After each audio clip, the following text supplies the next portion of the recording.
as mothers, we will not allow children to die while we are in power here. We will not vote for any more DHS funding that hurts our children, hurts our immigrant neighbors.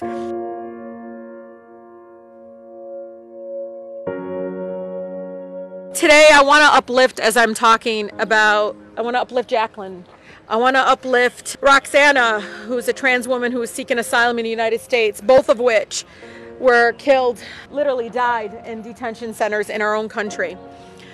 As we talk about immigration, we went from talking about an American dream to a nightmare, to dividing families, separating children, putting them in cages, to deaths, to so much inhumane conditions in our detention centers that I hear about every single day. Even as a former immigration attorney, I would hear about not access to medical care, all of the things that I think are so important. I grew up in probably one of the most diverse communities in Detroit, in Southwest Detroit, 20 different ethnicities. After 2003, things changed. When ICE came, it was literally, it wasn't anything going on at the border. They were going through our neighborhoods, patrolling, actually having checkpoints at certain main streets, asking people for IDs, people running around our park, getting held up and saying, let me see your green card.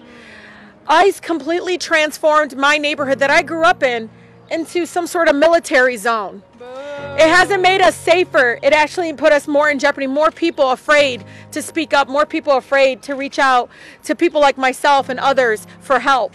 It actually has hurt us more. I don't know about you, as a Muslim in America, as a child of immigrants, I don't want to wait for an apology. Because that's what's going to come, because they're going to realize what they did was wrong. It was human rights violations. I'm tired of it.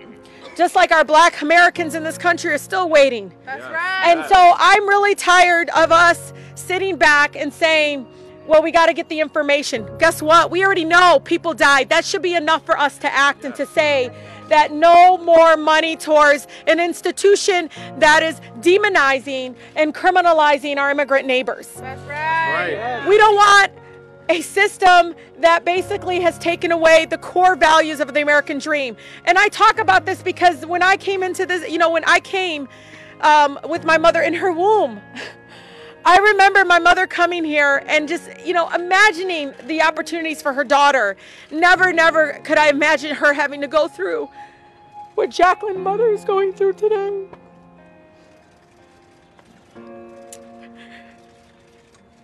We love you. I just...